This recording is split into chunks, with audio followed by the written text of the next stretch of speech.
Hi everyone, you get Virtual Professor Kim today, and we are going to derive how to get the equivalent resistance for two resistors in parallel.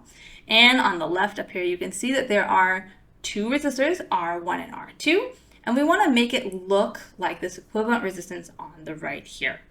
So what do we do? Well, let's define what we know first. I always advise people to start with what they know and label it.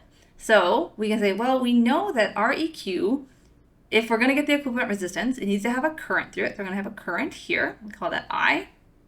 And we're also going to have a voltage over it, and we're calling that just V. Great. Let's look at the other one, the two resistors in parallel, and kind of label what we can that's similar. So the current coming in, that I, is going to be the one coming into the terminal up here. And the voltage is going to be the voltage over the whole thing. So we could go positive to negative V.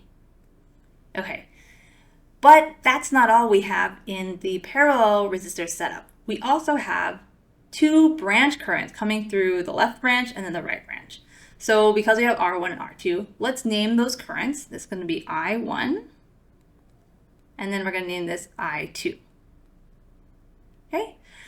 And you could say, well, there would be two different voltages over the resistors. Yes, but because we're in a parallel configuration, those voltages are exactly the same, so that voltage is just going to be V. We start with what we know. We can even start, let's start on the right side, equivalent resistance, which is where we're trying to go. So let's just write that. We can just do Ohm's law. Remember Ohm's law? V equals I R EQ. And we'll even write Ohm's law just so you remember. Okay, let's go to the other side. We have Ohm's law. Again, actually we have it twice because we have two resistors. So let's write that out. I'm going to write that down here. So, and using the same term, same V, but this time we have I1, R1, and then V equals I2, R2. There's one other thing that we can use, and we'll see if we look at this upper branch here, we can use Kirchhoff's current law to make a relationship between I and I1 and I2. And because we can look at this branch, we have, if we draw a circle around it, we see I coming in and then I1 and I2 leaving. We can say I equals I1 plus I2. So these are all our base equations that we need now to derive our equivalent resistance for two resistors in parallel. So we want to, at the end, we want to put things in terms of I and V only, and we kind of want to get rid of, substitute out I1 and I2. So we want to substitute out these two terms. We can see that we can rewrite Ohm's law here. We'll be able to substitute those in. So I'm going to write this. We want to get these on their own and then substitute them in.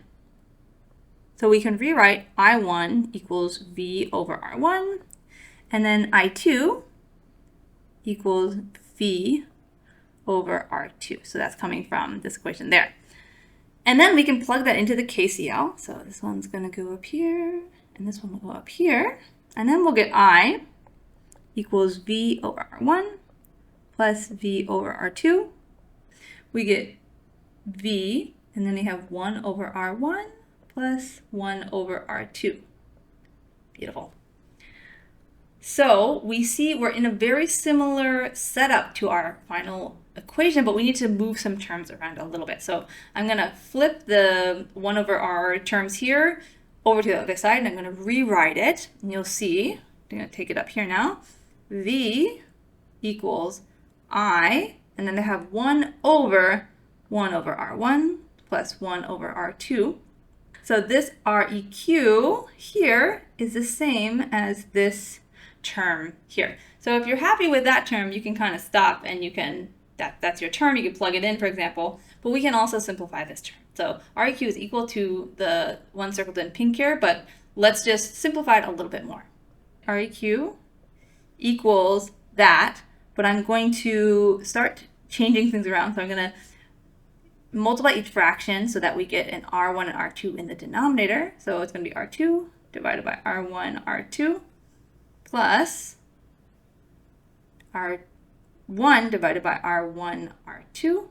We see that that simplifies to R1 plus R2, 1 over that, and then underneath that we have R1 times R2.